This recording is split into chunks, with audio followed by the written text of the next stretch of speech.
Juga ada dari kalangan mereka itu ada yang karomahnya itu bertentangan dengan syariat. Misalkan seorang Habib Ahmad Al-Haddar yang di antara salah satu karomahnya ketika dia keluar rumah kemudian di jalan dan berpapasan dengan seorang perempuan, maka payudaranya dipegang dan memiliki hikmah atau memiliki rahasianya tersendiri. Ketika payudara seorang perempuan yang dipegang oleh Habib ini, maka dia itu akan anti zina dan menurunkan anak-anak yang soleh. Ada seperti itu ya. Sebenarnya untuk status dari Thariqah Alawiyah sendiri itu nggak jelas. Gimana nggak jelas? Nggak jelasnya begini ya. Dari sisi zahir, mereka itu mengambil Thariqah Ghazaliyah. Kemudian dari sisi batin itu mengambil dari sisi Syadziliyah. Jadi perpaduan antara Syadziliyah dengan Ghazaliyah itulah Thariqah Balawi. Nah, yang katanya lebih hebat daripada Syekh Abdul Qadir Al-Jilani, mana orangnya? Buktinya mana? Tulisannya apa? Kitabnya apa? Pemikirannya apa? Tarekatnya bagaimana? Amaliyahnya bagaimana? Itu tidak pernah ditemukan. Sehingga dari sisi sejarah, bukti-bukti arkeologis, bukti-bukti sezaman untuk menunjukkan keberadaan dari Faqihil Muqaddam itu tidak pernah ditemukan. Oke, jadi istilah Habib.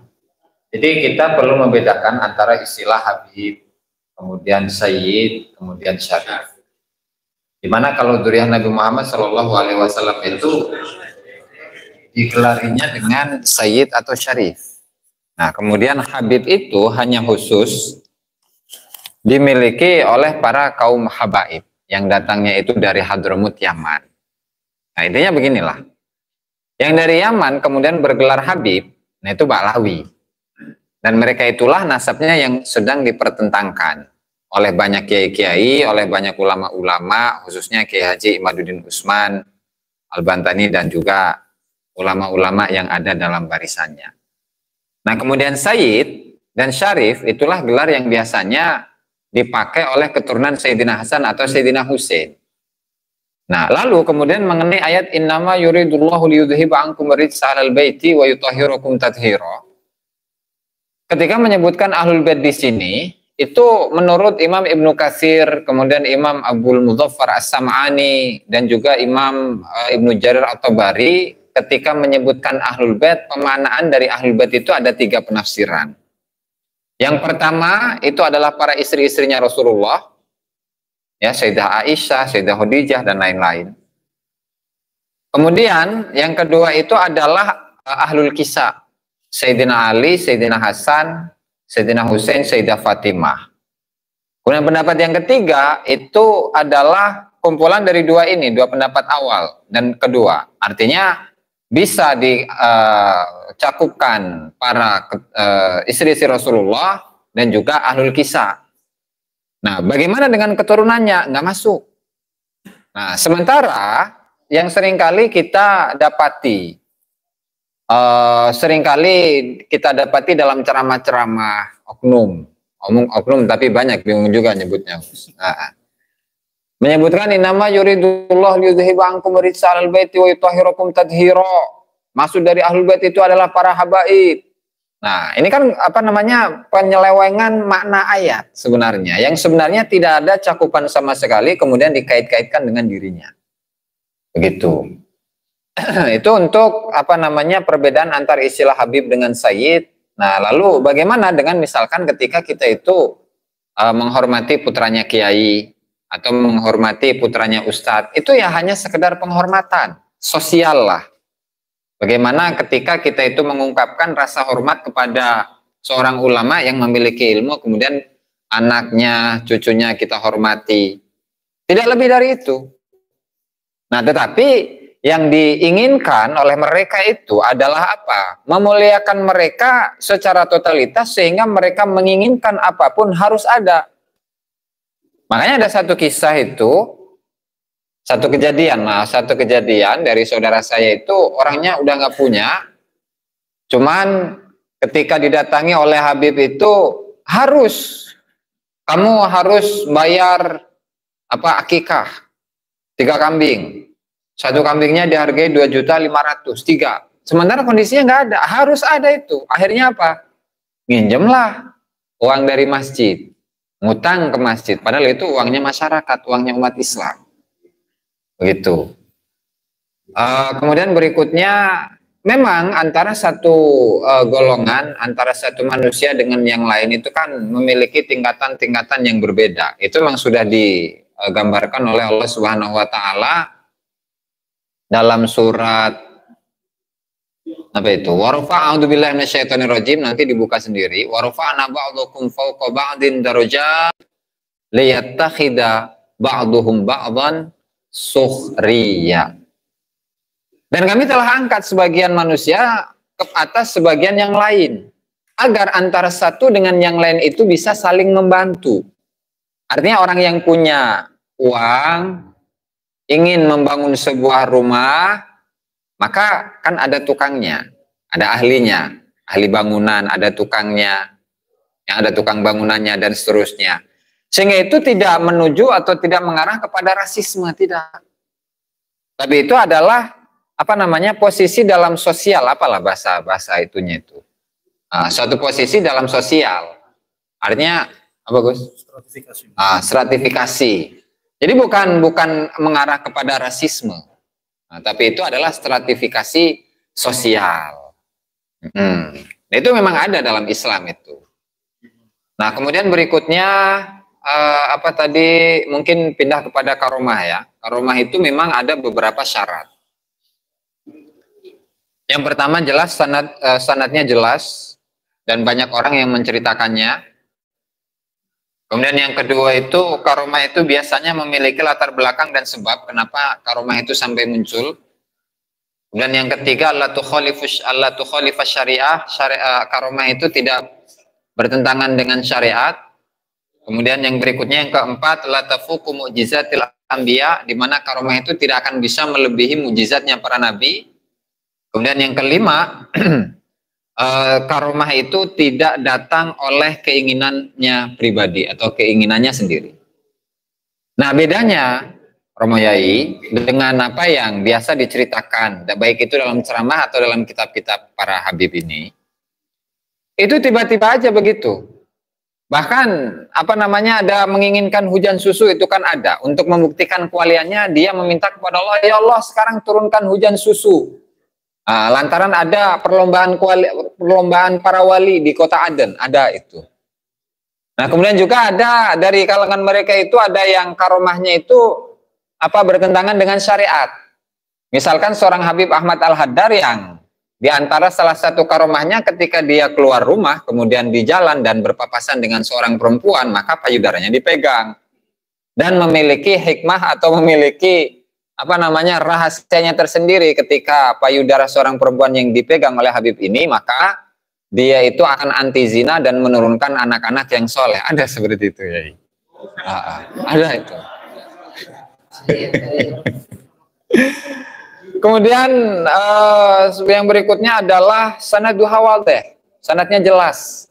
Nah, tadi mayoritas kitab-kitab yang habaib itu bersumber kepada dua referensi, yaitu kitab Al-Burqatul Musyiqah dan kitab Al-Jauharus Syafaf. Seperti tadi yang sedikit saya ulas, bahwa Abdurrahman bin Mustafa Al-Attas itu seorang seorang Balawi yang masih hidup, seorang apa namanya, peneliti yang masih hidup sekarang ini, mengkritisi kitab-kitabnya leluhurnya sendiri, bahwa terkadang orang-orang itu menjadikan materi-materi yang ada dalam dua kitab tadi, nah itu bisa diakses, dua kitab Al-Burqatul Musyiqah, kemudian kitab Al-Jauharus Syafaf, dan menjadikannya sebagai sebuah sumber sejarah.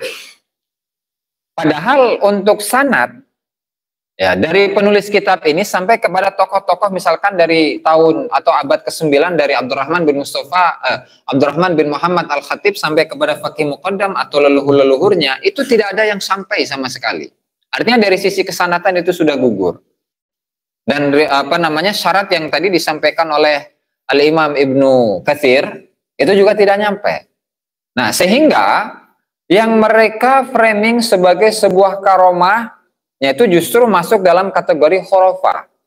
Nah, hal ini tentu berbeda dengan apa yang biasa kita simak, misalkan tadi yang diceritakan oleh Romo Yai, Ketua MUI, itu juga ada di Banten, Yai. Juga ada di Banten. ada seorang tokoh yang namanya itu Syahrun Kuranten. Syahrun Kuranten ini keluar, ya beliau gitu jadab. Dimana pada kadang-kadang gitu, ya nggak ada tujuan, nggak ada apa. Pokok lagi keluar, langsung menuju ke arah misalkan seorang pedagang yang memang dagangannya itu kurang laris, kemudian datangi oleh beliau laris. Dan ini kisahnya juga mutawatir, sama seperti yang kisah disampaikan oleh Romo Yai tadi. Nah artinya kisah-kisah yang seperti ini biasanya yang menceritakan itu bukan anak cucunya. Tetapi orang lain bisa jadi muridnya, bahkan orang luar sama sekali yang tidak kenal dengan sosok seorang wali ini, yang memang menceritakan tentang karomah dari wali tersebut. Dan memang tidak dibikin-bikin. Nah permasalahannya, kalau kitab-kitab yang kita bacakan tadi, itu memang dibikin-bikin untuk mengglorifikasi leluhur, membesar-besarkan leluhurnya. Nah beda dengan kisah-kisah wali-wali yang ada di Nusantara itu. Justru ketika wali-wali yang ada di Nusantara itu kelihatan statusnya sebagai seorang wali dan mengeluarkan karomah, justru dia minta kepada Allah, ya Allah, orang-orang itu sudah tahu bahwa aku ini adalah kekasihmu, sehingga cepatlah ya Allah cabut nyawaku. Kan biasanya memang seperti itu, karomah. Nah, kemudian berikutnya, artinya tidak sama antara yang biasa kita temukan informasi di Nusantara dengan suatu karomah yang dibikin-bikin untuk mengunggul-unggulkan leluhur. Nah, karena yang kita bantah itu adalah menggunakan cerita-cerita ini yang belum tentu benar, yang kebenarannya belum bisa dipertanggungjawabkan untuk menunjukkan bagaimana kehebatan leluhur-leluhur mereka agar orang lain itu memuliakan diri mereka. Nah itu yang kita serang sebenarnya ya. Nah tentu hal ini berbeda dengan tadi ya, yang mengenai makam. Makam itu alhamdulillah diluruskan oleh Romo Yai, berbeda antara ditemukan dengan membuat makam. Nah karena beda memang. Karena kalau membuat makam itu ada unsur kesengajaan. Ada unsur kesengajaan ketika ada sesuatu, misalkan tadi tidak bisa ziarah ke suatu makam wali atau makamnya Nabi, kemudian kita bikin kuburan, yaitu penyesatan namanya. Tapi kalau ditemukan, memang pada awalnya belum tahu lokasi makamnya itu di mana, kemudian melalui istikharah dan lain sebagainya, atau informasi, atau misalkan menemukan nisan yang lama terpendam di dalam tanah, ditemukan, itu pun juga bisa. Dan ini dibenarkan. Artinya, menemukan atau makam yang ditemukan oleh seorang yang soleh dan bisa dipercaya kesolehannya, ketakwaannya, maka itu bisa dipercaya juga. Nah, jadi bukan berarti kita langsung menentang semua hal yang sifatnya waib, bukan. Tetapi kita harus memposisikan segala sesuatu pada posisinya. Nah, lalu bagaimana dengan ukuran ketakwaan seseorang? yang nggak bisa, susah ini. Tapi karena agama Islam ini adalah al-Islam atau al-syari'atu tahkumu bidh-dhawahir, sehingga yang kita lihat adalah imtithalul amr sama ijtinabun nawahinya, pelaksanaan terhadap perintah-perintah Allah dan juga menghindari atau berhenti dari larangan-larangan Allah Subhanahu wa taala. Kalaulah seseorang itu dia secara perilaku dari sisi sikap, perbuatan, ibadah baik, ucapannya baik, tidak pernah menyakiti hati orang lain, tidak pernah merasa dirinya lebih tinggi daripada orang lain, tidak pernah merasa dirinya itu lebih hebat daripada orang lain, ya insya Allah orang seperti itu adalah orang yang takwa. Ya karena memang untuk mengukur ketakwaan seseorang sebenarnya kan adanya di dalam hati, sehingga untuk mengukurnya ya susah, itu nanti di akhirat aja itu. Terus yang berikutnya torikohnya Ba'alawi, yang sisi keburukannya itu menganggap torikoh lain itu jelek. Ya memang seperti itu ya. Tapi sebenarnya untuk status dari torikoh Alawiyah sendiri itu nggak jelas. Gimana nggak jelas? Nggak jelasnya begini ya. Dari sisi zahir, mereka itu mengambil torikoh Ghazaliyah. Kemudian dari sisi batin itu mengambil dari sisi Syadziliyah. Jadi perpaduan antara Syadziliyah dengan Ghazaliyah itulah Thariqah Ba'alawi. Nah lalu yang diperbaharui oleh mereka itu apa? Apa bedanya Thariqah Alawiyah dengan Thariqah Ghazaliyah atau dengan Thariqah Syadziliyah, sementara ajarannya itu sama? Sehingga nggak perlu untuk memberikan nama-nama yang baru. Nah, sehingga ketika banyak tokoh dari kalangan Balawi itu mengklaim bahwa tarikahnya Balawi adalah tarikoh yang paling lurus, padahal secara isi itu adalah Ghazali dan Syadili, maka apa bedanya ketika dibandingkan dengan tarikot Qadiriyah misalkan, Naqsyabandiyah ataupun yang lain. Nah, sehingga ya nggak perlu statement dari Abdullah bin Ali Al-Haddad yang menyatakan bahwa tarekat yang ada di India jauh, di India Timur, di Indonesia maksudnya, di Aceh, di Kalimantan, dan di mana-mana disebut sebagai Thariqah Syaitoniyah. Nah, ini kan sebenarnya ada apa begitu? Karena memang upaya-upaya untuk menggiring masyarakat untuk mengamalkan tarekat Balawi itu cukup masif. Seperti di kalangan masyarakat yang biasanya itu manakipan diganti dengan rotiban. Yang biasanya menggunakan maulid Barzanji itu diganti dengan simtuduron. Jadi upaya balawisasi dari sisi amalan itu memang masif. Sehingga pada umumnya mau itu dari sisi amalan, dari sisi ilmu, dari sisi sanad ataupun tarekat itu ada upaya untuk menghapuskan semua itu semuanya dan menjadikannya sebagai yang berbau sebagai Ba'lawi. Nah, terus apa ada yang ketinggalan tadi? Oh, Mi'raj ya. Lalu ada sebuah hadis, sebenarnya ini bukan hadis ya. As-salatu mi'rajul mu'min itu bukan sebuah hadis, tetapi adalah satu kalam ulama dari kalangan sufiyin atau sufiyah yang menyatakan bahwa as-salatu mi'rajul mu'min ya. Kalau ini dinisbatkan kepada Nabi itu maudhu. Jadi as-salatu mi'rajul mu'min itu adalah satu statement yang disampaikan oleh para ulama dan bukan hadis Nabi. Artinya ketika kita itu membandingkan antara mi'rajnya Faqih Muqaddam yang dalam satu malam itu 7 kali atau 27 kali atau 70 kali, dibandingkan kalau kita artikan itu dengan sholat, maka apa bedanya orang yang hidup orang yang hidup di zaman sekarang dengan orang yang dengan Faqih Muqaddam? Tentu nggak ada bedanya. Nah, sehingga ketika mi'raj itu diartikan sebagai sholat, nggak keren. Jadi itu bukan kelebihan dari Faqih Muqaddam, tapi yang lain pun itu juga bisa melakukan itu. Nah, kalaulah yang dimaksud itu adalah mi'raj yang biasa dialami oleh kalangan sufi. Jadi kan yang mi'raj ruhnya itu yang mi'raj. Bertemu dengan Allah dan seterusnya lah, itu dalam ranah yang lain dibahas dalam tarekat itu. Mengenai ruh, mi'rajur ruh maksudnya. Mi'rajur ruh itu memang dialami oleh para ulama-ulama tarekat. Dari zaman dulu dan zaman sekarang itu saya yakin masih ada itu orang-orang yang mengalami mi'raj itu. Nah, namun sebelum ke sana, sebelum kita arahkan makna mi'raj kepada mi'raj sufi, kita harus memverifikasi atau memastikan terlebih dahulu sebenarnya Faqih Muqaddam itu tokoh yang pernah ada atau tidak. Dengan nama yang besar, sudah mujtahid, pendiri tarekat, terkenal kemana-mana, terkenal di mana-mana, bahkan lebih hebat, lebih luar biasa daripada Syekh Abdul Qadir Al-Jilani. Itu Syekh Abdul Qadir Jilani saja punya catatan, punya karya, punya murid, punya sanad, kemudian punya tarekat, punya ajaran. Nah, sementara yang katanya lebih hebat daripada Syekh Abdul Qadir Al-Jilani, mana orangnya?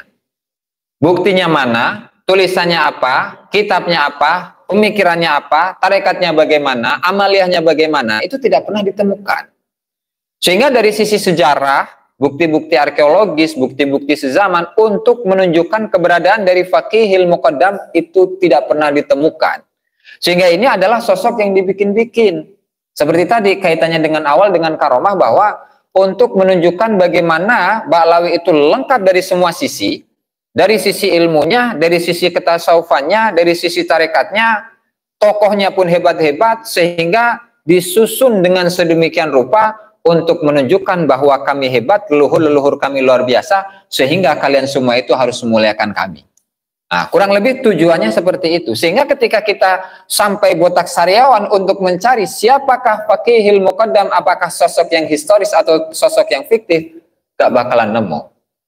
Sehingga tidak bisa mi'raj ini diartikan sebagai mi'raj sufi. Nah, saya rasa itu yang dapat saya sampaikan. Dan jika masih ada pertanyaan-pertanyaan, disambung di sesi berikutnya.